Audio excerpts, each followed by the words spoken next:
ከዳን ወገን የሆነ ማኑሄ የሚባል አንድ የጾራ ሰው ነበረ። ሚስቱም መካን ነበረች፣ ልጅም አልወለደችም። የእግዚአብሔርም መልአክ ለሴቲቱ ተገልጦ እንዲህ አላት፣ እነሆ አንቺ መካን ነሽ፣ ልጅም አልወለድሽም። ነገር ግን ትጸንሻለሽ፣ ወንድ ልጅም ትወልጃለሽ። አሁንም ተጠንቀቂ፣ የወይን ጠጅን የሚያሰክርም ነገር አትጠጪ፣ ርኩስም ነገር አትቢ። እነሆ ትጸንሻለሽ፣ ወንድ ልጅም ትወልጃለሽ። ልጁም ከእናቱ ማኅፀን ጀምሮ ለእግዚአብሔር የተለየ ናዝራዊ ይሆናልና በራሱ ላይ ምላጭ አይድረስበት። እርሱም እስራኤልን ከፍልስጤማውያን እጅ ማዳን ይጀምራል። ሴቲቱም ወደ ባሏ መጥታ፣ አንድ የእግዚአብሔር ሰው ወደ እኔ መጣ፣ መልኩም እንደ እግዚአብሔር መልአክ እጅግ የሚያስደነግጥ ነበረ። ከወዴትም እንደመጣ አልጠየቅኩትም፣ እርሱም ስሙን አልነገረኝም። እርሱም እነሆ ትጸንሻለሽ፣ ወንድ ልጅም ትወልጃለሽ፣ ልጁም ከእናቱ ማኅፀን ጀምሮ እስኪሞት ድረስ ለእግዚአብሔር የተለየ ናዝራዊ ይሆናልና አሁን የወይን ጠጅ የሚያሰክርም ነገር አትጠጪ፣ ርኩስም ነገር አትቢ አለኝ ብላ ተናገረች። ማኑሄም ጌታ ሆይ የላከው የእግዚአብሔር ሰው እባክህ እንደገና ወደ እኛ ይምጣ፣ ለሚወለደውም ልጅ ምን እንድናደርግ ያስገንዝበን ብሎ ወደ እግዚአብሔር ለመነ። እግዚአብሔርም የማኑሄን ድምፅ ሰማ። የእግዚአብሔርም መልአክ እንደገና ለሴቲቱ በእርሻ ውስጥ ተቀምጣ ሳለች ተገለጠላት። ባሏ ማኑሄ ግን ከእርሷ ጋር አልነበረም። ሴቲቱም ፈጥና ሮጠች፣ ለባሏም እነሆ በቀደም ዕለት ወደ እኔ የመጣው ሰው ደግሞ ተገለጠልኝ ብላ ነገረችው። ማኑሄም ተነስቶ ሚስቱን ተከተለ። ወደ ሰውየውም መጥቶ ከዚች ሴት ጋር የተነጋገርህ አንተ ነህን? አለው። እርሱም እኔ ነኝ አለ።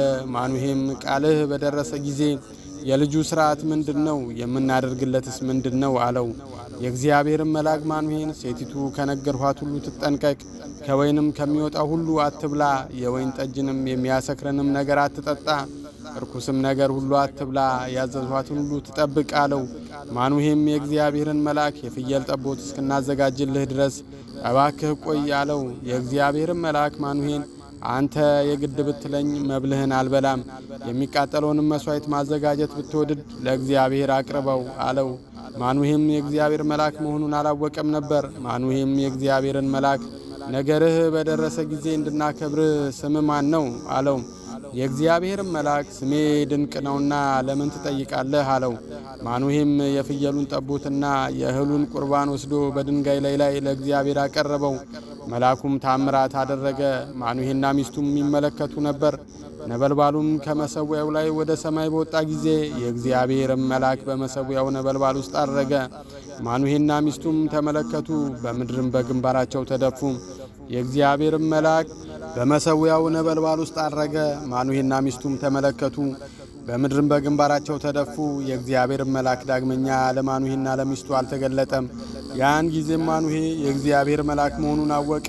ማኑሄ ሚስቱን እግዚአብሔርን አይተናልና ሞት እንሞታለን አላት። ሚስቱም እግዚአብሔርስ ሊገድለን ቢወድድ ኖሮ የሚቃጠለውን መሥዋዕትና የእህሉን ቁርባን ከእጃችን ባልተቀበለን፣ ይህንም ነገር ሁሉ ባላሳየን፣ እንዲህ ያለ ነገርም በዚህ ጊዜ ባላስታወቀን ነበር አለችው።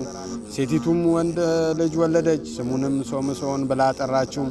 ልጁም አደገ፣ እግዚአብሔርም ባረከው። የእግዚአብሔርም መንፈስ በጾራና በኤሽታኦል መካከል ባለው በዳን ሰፈር ውስጥ ሊያነቃቃው ጀመረ። ሶምሶንም ወደ ተምና ወረደ። በተምናም ከፍልስጤማውያን ልጆች ጋር አንዲት ሴት አየ።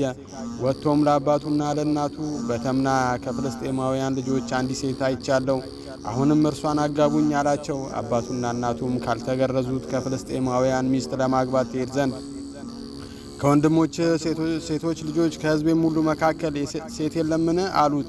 ሶምሶንም አባቱን ለዓይኔ እጅግ ደስ አሰኝታኛለችና እርሷን አጋባኝ አለው። እግዚአብሔርም በፍልስጤማውያን ላይ ምክንያት ይፈልግ ነበርና ነገሩ ከእርሱ ሆነ። አባቱና እናቱ ግን አላወቁም። በዚያን ጊዜም ፍልስጤማውያን በእስራኤል ላይ ገዦች ነበሩ። ሶምሶንም አባቱና እናቱም ወደ ተምና ወረዱ። በተምናም ወዳለው ወደ ወይኑ ስፍራ መጡ። እነሆም የአንበሳ ደቦል እያገሳ ወደ እርሱ ደረሰ። የእግዚአብሔርም መንፈስ በእርሱ ላይ በኃይል ወረደ። ጠቦትን እንደሚቆራረጥ በእጁ ምንም ሳይኖር ቆራረጠው። ያደረገውንም ለአባቱና ለእናቱ አልነገረም። ወርዶም ከሴቲቱ ጋር ተነጋገረ፣ እጅግም ደስ አሰኘችው። ከጥቂትም ቀን በኋላ ሊያገባት ተመለሰ። የአንበሳውንም ሬሳ ያይ ዘንድ ከመንገድ ፈቀቅ አለ። እነሆም በአንበሳው ሬሳ ውስጥ ንብ ሰፍሮበት ነበር፣ ማርም ነበረበት። በእጁም ወስዶ መንገድ ለመንገድ እየበላ ሄደ። ወደ አባቱና ወደ እናቱ መጣ፣ ማሩንም ሰጣቸው። እነርሱም በሉ። ማሩንም ከአንበሳው ሬሳ ውስጥ እንደወሰደ አልነገራቸውም። አባቱም ወደ ሴቲቱ ወረደ። ጎበዞችም እንዲህ ያደርጉ ነበርና ሶምሶን በዚያ በዓል አደረገ። ባዩትም ጊዜ ከእርሱ ጋር የሆኑ ዘንድ ሌሎች 30 ሰዎች ሰጡት። ሶምሶንም እንቆቅልሽ ልስጣችሁ፣ በሰባቱም በበዓሉ ቀናት ውስጥ ፈታችሁ ብትነግሩኝ 30 የበፍታ ቀሚስና 30 ልውጥ ልብስ እሰጣችኋለሁ። መፍታትም ባትችሉ 30 የበፍታ ቀሚስና 30 ልውጥ ልብስ ትሰጡኛላችሁ አላቸው። እነርሱም እንደንሰማው እንቆቅልሽን ንገረን አሉት። እርሱም ከበላተኛው ውስጥ መብል ወጣ፣ ከብርቱም ውስጥ እፍጥ ወጣ አላቸው። 3 ቀንም እንቆቅልሹን መተርጎም አልቻሉም። በአራተኛውም ቀን የሶምሶንን ሚስት እንቆቅልሹን እንዲነግረን ባልሽን ሸንጊው፣ አለዚያም አንቺንና የአባትሽን ቤት በእሳት እናቃጥላለን፣ ወደዚህ የጠራችሁን ልትገፉን ነውን? አሏት። የሶምሶንም ሚስት በፊቱ እያለቀሰች በእውነት ጠልተኛል፣ ከቶም አትወደኝም፣ ለሕዝቤ ልጆች እንቆቅልሽ ሰጥተሃቸዋልና ትርጓሜውንም አልነገርኸኝም አለችው። እርሱም እነሆ ለአባቴና ለእናቴ አልነገርኋቸውም፣ ለአንቺ ነግረሻለሁን? አላት። ሰባቱንም የበዓል ቀን በፊቱ አለቀሰች። እርሷም ነዝነዛዋለችና በሰባተኛው ቀን ነገራት። ተርጓሜውንም ለሕዝቧ ልጆች ነገረች። በሰባተኛውም ቀን ፀሐይ ሳትገባ የከተማይቱ ሰዎች ከማር የሚጣፍጥ ምንድን ነው? ከአንበሳስ የሚበረታ ማን ነው? አሉት። እርሱም በጥጃዬ ባላረሳችሁ የእንቆቅልሽን ትርጓሜ ባላወቃችሁ ነበር አላቸው። የእግዚአብሔርን መንፈስ በላዩ በኃይል ወረደ። ወደ አስቀሎናም ወረደ። ከዚያም 30 ሰዎችን ገደለ። ልብሳቸውንም ወስዶ እንቆቅልሹን ለፈቱት ሰዎች ሰጠ። ቁጣውም ነደደ። ወደ አባቱም ቤት ወጣ። የሶምሶን ሚስት ግን ከተባበሩት ከሚዜዎቹ ለአንደኛ ሆነች። ከዚህም በኋላ በስንዴ መከር ጊዜ ሶምሶን የፍየል ጠቦት ይዞ ሚስቱን ሊጠይቅ ሄደና ወደ ጫጉላ ቤት ወደ ሚስቴ ልግባ አለ። አባቷ ግን እንዳይገባ ከለከለው። አባቷን ፈጽመ የጠላሃት መስሎኝ ለሚዜ አጋባኋት። ታናሽ እህቷ ከእርሷ ይልቅ የተዋበች አይደለችምን? እባክ በእርሷ ፋንታ አግባት አለው። ሶምሶንም ከእንግዲህ ወዲህ በፍልስጤማውያን ላይ ክፉ ባደርግ እኔ ንጹሕ ነኝ አላቸው። ሶምሶንም ሄዶ 300 ቀበሮች ያዘ። ችቦም ወስዶ ሁለቱንም ቀበሮች በጅራታቸው አሰረ። በሁለቱም ጅራቶች መካከል አንድ ችቦ አደረገ። ችቦንም አንድዶ በቆመው በፍልስጤማውያን እህል መካከል ሰደዳቸው። ነዶንም የቆመውንም እህል ወይኑንም ወይራውንም አቃጠለ። ፍልስጤማውያንም ይህን ያደረገው ማን ነው አሉ። እርሱም ሚስቱን ወስዶ ለሚዜው አጋብቶበታልና የተምናዊው አማች ሶምሶን ነው አሉ። ፍልስጤማውያንም ወጥተው ሴቲቱንና አባቷን በእሳት አቃጠሉ። ሶምሶንም እናንተ እንዲሁ ብታደርጉ እኔ እበቀላችኋለሁ፣ ከዚያም በኋላ አርፋለሁ አላቸው። እርሱም ጭንጭናቸውን ብሎ በታላቅ አገዳደል መታቸው። ወርዶም በየጣም አለት ባለው ዋሻ ውስጥ ተቀመጠ። ፍልስጤማውያንም ወጡ፣ በይሁዳም ሰፈሩ። በሌሒ ላይም ተበታትነው ተቀመጡ። የይሁዳም ሰዎች በእኛ ላይ የወጣችሁት ለምንድን ነው አሉ። እርሱም ሶምሶንን ልናስር እንዳደረገብንም ልናደርግበት መተናል አሉ። ከይሁዳም ሰዎች 3000 የሚያህሉ በየጣም አለት ወዳለው ዋሻ ወርደው ሶምሶንን ገዦቻችንን ፍልስጤማውያንን እንደሆኑ አታውቅምን?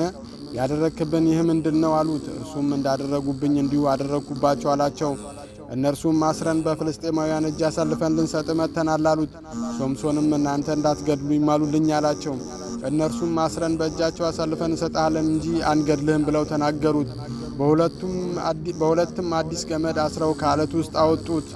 ወደ ሌሒ በመጣ ጊዜም ፍልስጤማውያን እልል እያሉ ተገናኙት። የእግዚአብሔርም መንፈስ በኃይል ወረደበት። ክንዱም የታሰረበት ገመድ በእሳት እንደተበላ እንደ ተልባ ግርፈት ሆነ። ማሰሪያዎቹም ከእጁ ወደቁ። አዲስም የአህያ መንጋጋ አገኘ። እጁንም ዘርግቶ ወሰደው። በእርሱም 1000 ሰው ገደለ። ሶምሶንም በአህያ መንጋጋ በክምር ላይ አድርጌያቸዋለሁ፣ በአህያ መንጋጋ 1000 ሰው ገድያለሁ አለ። መናገሩንም በፈጸመ ጊዜ መንጋጋውን ከእጁ ጣለ። የዚያንም ስፍራ ስም ራማት ሌሒ ብሎ ጠራው። እርሱም እጅግ ተጠምቶ ነበርና አንተ ይህችን ታላቅ ማዳን በባሪያህ እጅ ሰጥተሃል፣ አሁንም በጥም እሞታለሁ፣ ባልተገረዙትም እጅ ወድቃለሁ ብሎ ወደ እግዚአብሔር ጮኸ። እግዚአብሔርም በሌሒ ያለውን አዘቅት ሰነጠቀ፣ ከእርሱም ውሃ ወጣ። እርሱም ጠጣ፣ ነፍሱም ተመለሰች፣ ተጠናከረም። ስለዚህም የዚያን ቦታ ስም አይን ሐቆሬ ብሎ ጠራው። ይህም እስከ ዛሬ ድረስ በሌሒ አለ። በፍልስጤማውያንም ዘመን በእስራኤል ላይ 20 ዓመት ፈረደ። ሶምሶንም ወደ ጋዛ ሄደ። በዚያም ጋለሞታ ሴት አይቶ ወደ እርሷ ገባ። የጋዛ ሰዎችም ሶምሶን ወደ ከተማ ውስጥ እንደገባ ሰሙ፣ ከበቡትም። ሌሊቱንም ሁሉ በከተማይቱ በር ሸመቁበት። ማለዳ እንገድለዋለን ብለው ሌሊቱን ሁሉ በዝምታ ተቀመጡ። ሶምሶንም እስከ እኩለ ሌሊት ተኛ። እኩለ ሌሊትም በሆነ ጊዜ ተነስቶ የከተማይቱን በር መዝጊያ ያዘ። ከሁለቱ መቃኖችና ከመወርወሪያውም ጋር ነቀለው፣ በትከሻውም ላይ አደረገ። በኬብሮንም ፊት ወዳለው ተራራ ራስ ላይ ተሸክሞት ወጣ፣ በዚያም ጣለው። ከዚህም በኋላ በሶሬቅ ሸለቆ የነበረች ደሊላ የተባለች አንዲት ሴትን ወደደ።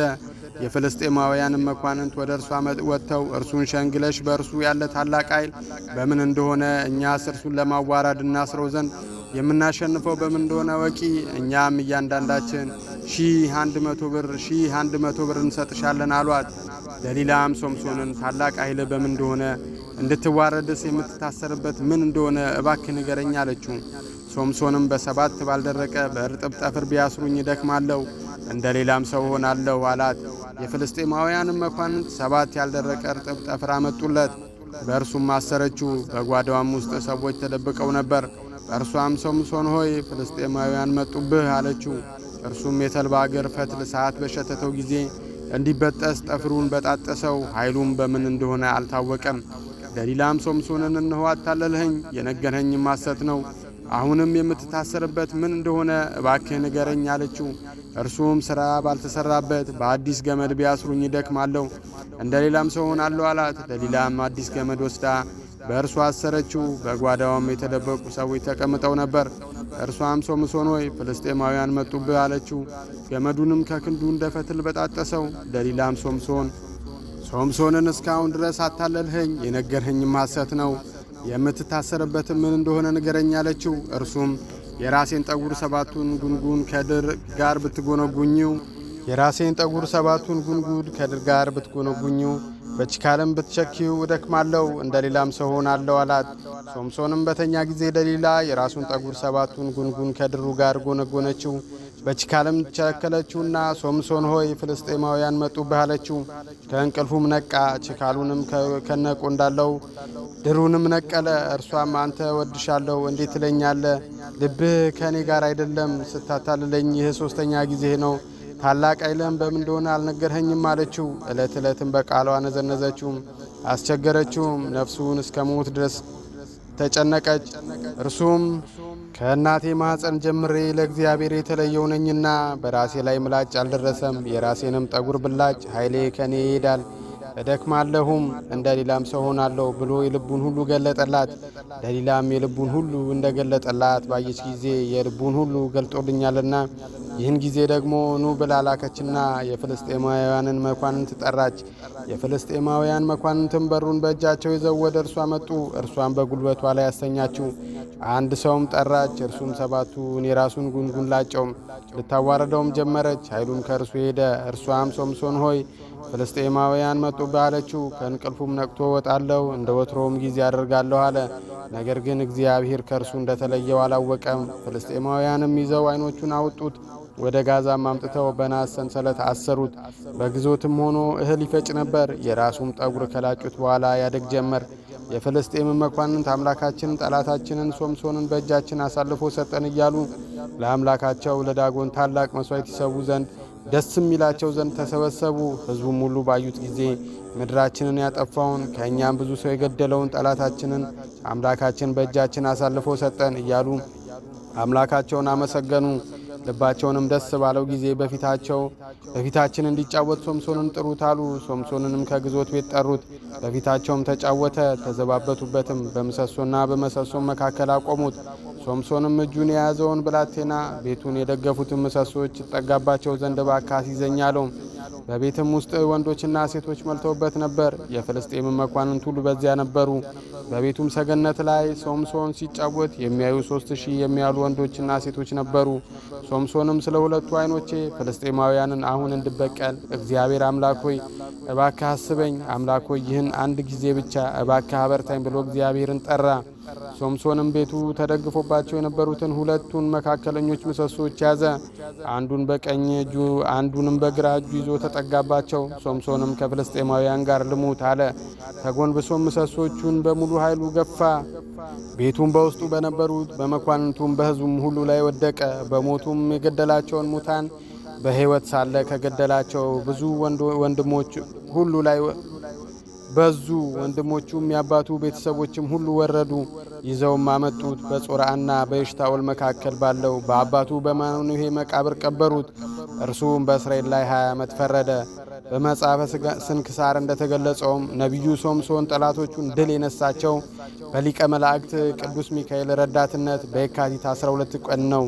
የነቢዩ የሶምሶን አማላጅነትና ተራዳይነት አይለየን። የቅዱስ ሚካኤል ረድኤት በረከት በሁላችን ላይ ይደር ለዘላለሙ አሜን። ይህን ቻናል ሰብስክራይብና ላይክ በማድረግ እንድታሳድጉት በአክብሮት ተጠይቃለሁ። አመሰግናለሁ።